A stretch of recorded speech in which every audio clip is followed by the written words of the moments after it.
우리 말씀을 보겠습니다. 우리 말씀은 누가복음 9장 10절에서 17절의 말씀을 보도록 하겠습니다. 우리 말씀을 가지고 너의 작은 것을 떼어 나눠주라. 너의 작은 것을 떼어 나누어 주라 라는 제목으로 같이 은혜를 나누기로 원합니다. 오늘 본문은 그 유명한 오병이어의 기적의 본문입니다. 병자는 떡병자입니다. 그래서 5개의 떡과 어는 물고기 어찌하니까 2개의 물고기를 통해서 남자만 5,000명을 먹이신 이 기적을 말하고 있습니다. 이 기적은 갈릴리 호수 동편 가버나움의 건너편인 벳세다 어느 빈들에서 일어난 기적이었습니다. 오늘 본문에는 제자들이 2가지 예수님께 보고를 하고 있습니다. 첫째는 파송받은 12 제자들이 예수님께로 돌아와서 그들이 행하였던 천국 복음을 전하고 일어났던 수많은 기적들의 일들을 보고하였습니다. 일종의 사역 보고였습니다. 둘째로는 벳세다 어느 빈들에서 예수님을 따르는 무리들을 주변 동네로 보내는 것이 좋겠습니다라고 제안하는 애로사항 보고였습니다. 10절의 말씀을 보게 되면 사도들이 돌아와 자기들이 행한 모든 것을 예수께 여쭈니, 이건 보고하다는 말입니다. 리포트한다는 말입니다. 보고하니 데리시고 따로 벳세다라는 고을로 떠나가셨다라고 말하고 있습니다. 벳세다라는 동네로 가셨습니다. 예수께 파송받은 12 사도들의 사역은 아주 풍성하였습니다. 그 풍성함이 헤롯 궁전에 있는 헤롯까지도 전달될 정도였습니다. 병든 자를 고치고 귀신을 쫓아내고 천국 복음을 통하여서 갈릴리 지방에 큰 부흥을 이루었습니다. 예수님은 크게 수고한 제자들을 데리고 갈릴리 호수 건너편 벳세다로 가셨습니다. 그러나 많은 무리들이요 예수님의 일행을 따라왔습니다. 이때 예수님께서 빈들에서 이 큰 무리에게 하나님의 나라의 일을 이야기하시고 병든 자를 고치셨습니다.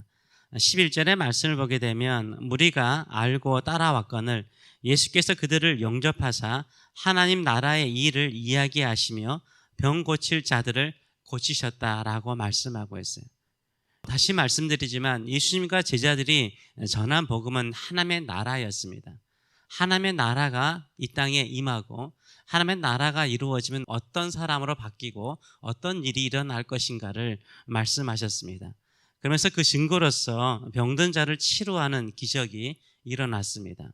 날이 저물어 갔습니다. 날이 저물어 가자 제자들이 예수님께 보고를 합니다.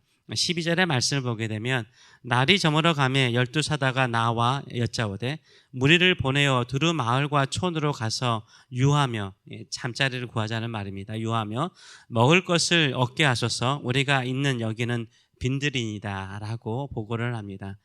예수님께서 큰 무리에게 천국 복음을 전하는 곳은 이 마을 중심이 아니라 광장이 아니라 빈들이었다는 것을 알 수 있습니다. 동네에서 좀 멀리 떨어진 들판이었습니다.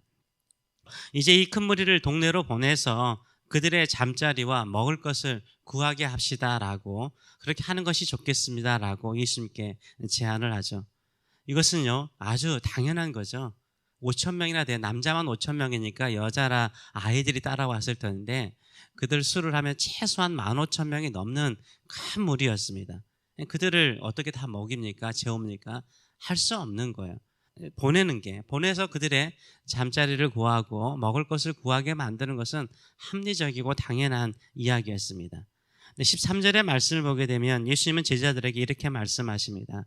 예수께서 이르시되 너희가 먹을 것을 주라. 너희가 먹을 것을 주라 하시니 여짜오되 우리에게 떡 5개와 물고기 2마리 밖에 없으니 이 모든 사람을 위하여 먹을 것을 사지 아니하고서는 할 수 없나이다 하니 이는 남자가 한 5,000명 됨이라라 라고 말을 하고 있어요. 지금 제자들이 예수님께 보고하는 것은 무엇입니까?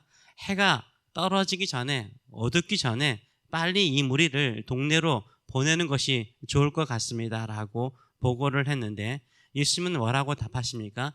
너희가 먹을 것을 주라라고 말씀하세요.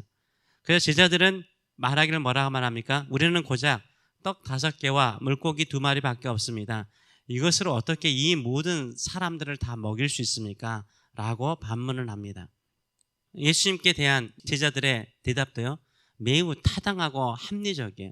그렇죠? 매우 타당하고 합리적입니다. 남자가 5,000명이고 너희가 가지고 있는 것을 주라고 그러는데 떡 5개와 물고기 2마리로 어떻게 5,000명 이상 되는 사람들을 먹일 수 있어요? 먹일 수 없는 거예요.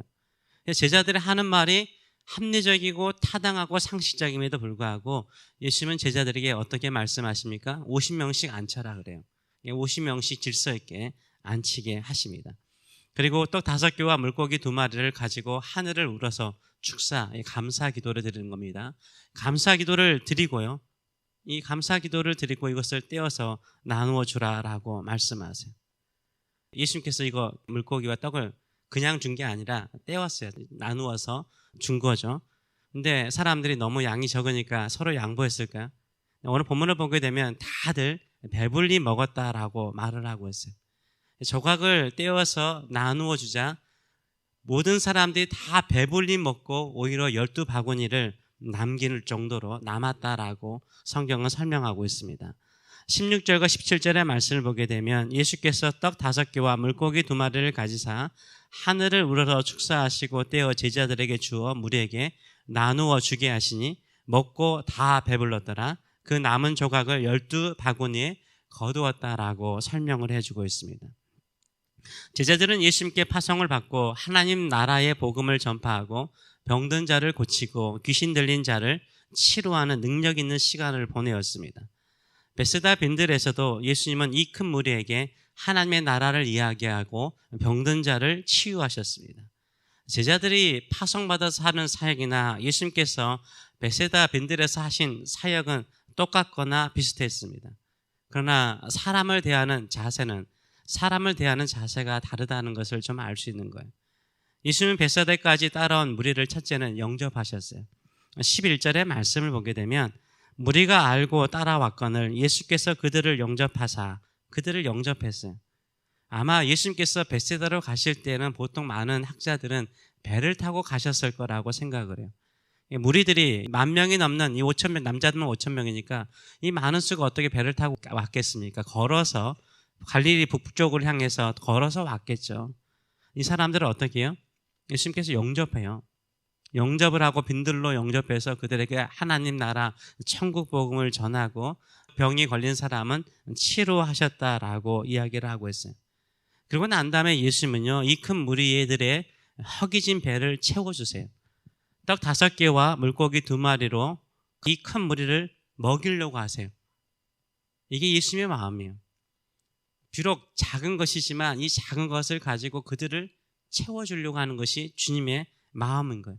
조금이라도 떼어서 먹이려고 하시는 우리 주님의 마음을 알 수 있어요.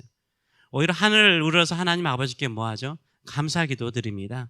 물고기 2마리와 떡 5개가 있는 것으로 감사드려요. 이들과 함께 나눌 수 있는 것으로 하나님께 감사드리고 있어요. 이 큰 무리를 어떻게 물고기 2마리와 떡 5개로 먹일 수 있습니까? 이렇게 생각하는 것은 이 제자들의 생각은요, 틀린 생각이 아니에요. 사람이라면 누구나 그렇게 생각을 하죠. 불가능한 일이고 또 그렇게 먹일 수 없고 보내는 것이 타당하다라고 생각할 수 있습니다. 그러나 예수님은 아무리 큰 무리일지라도 작게라도 떼어서 먹이고자 하셨어요. 이것이 예수님의 마음이었어요. 남자만 5,000명 모든 사람들에게 배불리 먹이는 역사가 일어났어요. 오히려 처음 가진 떡 5개와 물고기 2마리보다 더 많은 12바구니를 채우는 기적이 일어났습니다. 우리도 제자들처럼 합리적이고 타당한 상식으로 사람들을 대할 수 있어요. 늘 이건 안 되겠다, 되겠다 스스로 판단하고 우리 나름대로의 방법들을 생각해 나죠. 여기에서는 어떤 기적도 일어나지 않는 것 같아요. 그런데 예수님의 마음을 가지고요, 어떻게 하든지 아무리 큰 무리일지라도 내가 가지고 있는 것이 아주 작은 것일지라도 그것을 조금씩이라도 떼어가지고 나누어 주고자 하잖아요. 그럼 엄청난 기적이 일어나요. 엄청난 일들이 일어납니다. 우리가 가진 것은 작은 것처럼 보이지만요, 그 안에서 하나님의 놀라운 역사가 일어나는 줄 믿습니다. 우리가 나누어 주는 것은 예수님께서 일으키신 기적처럼 모든 사람의 배들을 가득 채울 수는 없을 거예요. 그렇죠? 우리가 가지고 있는 것은 제한적이기 때문에. 그러나요, 작은 것이라도 떼어서 나누어 주면요, 사람들의 마음을 행복하게 만들어요. 사람들의 마음을 행복으로 가득 채워 줄 수 있는 것을 우리가 볼 수 있어요. 우리 주일 친교가 있지 않습니까? 네, 수고하신 우리 분들에게 너무 감사드리고요. 섬겨주신 모든 분들께 진심으로 감사드립니다. 예, 친교 음식을 먹고 나면 좀 남는 것들이 있잖아요. 남는 것 아니면 더 풍성하게 가져오셔가지고 챙겨주시는 분들이 계시잖아요. 이게 나눠 가져가시는 작은 것일지라도요, 아주 작은 것일지라도 가져가는 뒷모습을 목사인 제가요 보면 너무 행복해요. 제가 너무 행복해요. 비록 작은 건데 그걸 내가 뭐 나눠주는 거 아니잖아요. 목사가 나눠준 거 아닌데 성도들끼리 조금씩이라도 나누어서 나누어 주시는 모습, 또 그걸 가져가시는 모습이 볼 때마다 제가 너무 행복하더라고요. 이 말씀을 먹이는 것보다 그런 모습이 더 행복할 때가 참 많습니다. 사람들도 그럴 것 같아요. 마음이 행복해질 것 같아요. 지금 가지고 있는 것이 작은 것이라서 내가 떼어서 나눠줄 수 없다라고 생각하면 이런 부유함을 누릴 수가 없어요. 근데 나는 작은 것이지만 이것을 조금이라도 떼어서 나누어 주고자 하잖아요. 그러면 주는 자들도 행복하고요, 받는 자들도 가져가면서 행복해요. 우리가 사람들의 배는 채울 수 없지만요, 마음을 행복하게 만들 수 있는 거예요. 이게 기적 아니에요? 마음을 행복하게 만드는 거. 예수님의 마음이 그랬어요. 예수님은요, 그 큰 무리를요, 물고기 2마리와 떡 5개로 먹이고자 하셨어요. 거기에서 놀라운 기적이 일어났어요. 그들의 배만 채웠겠습니까? 그들의 마음까지도 부유하게 만들어준 거죠. 우리의 삶이 예수님의 마음을 가지고 살아가시는 부유한 마음 되시는 저와 여러분 되시길 축원합니다. 그러면 모든 것이 풍성해져요. 12바구니를 남기는 것보다 더 풍성한 것을 얻는 인생이 될 줄 믿습니다. 이런 하나님의 나라의 삶을 살아가시는 저와 여러분 되시길 축원합니다. 기도하겠습니다. 살아계신 하나님 아버지, 은혜를 감사드립니다. 우리 주님은 떼어주시되 지금은 비록 오병이어에서 떡을 떼어서 물고기를 떼어서 주셨지만 십자가에서 예수님은 자신의 몸을 떼어서 우리를 주셨습니다. 생명의 떡을 주셨습니다. 생명의 음식을 주셨습니다. 그리고 우리를 살리셨습니다. 영원한 생명으로 살리셨습니다. 우리는 예수님을 따르는 예수님의 제자로서, 예수님의 사람으로서 비록 작은 것일지라도 떼어서 나누어주는 삶, 예수님의 마음을 가지고 천국의 삶을 누리는 저희들의 삶들 될 수 있도록 축복하여 주시옵소서. 또 새벽을 깨우는 주의 사랑하는 백성들, 시간을 떼어서 우리 자신뿐만 아니라 또 주변의 성도들, 또 하나님의 나라를 위해서 기도합니다. 떼어서 나누어지는 기도의 삶 속에 하나님께서 풍성하게 세우소서, 풍성하게 남기는 인생 될 수 있도록 은혜 베풀어 주시옵소서. 감사드리며 예수님의 이름으로 기도하옵나이다. 아멘.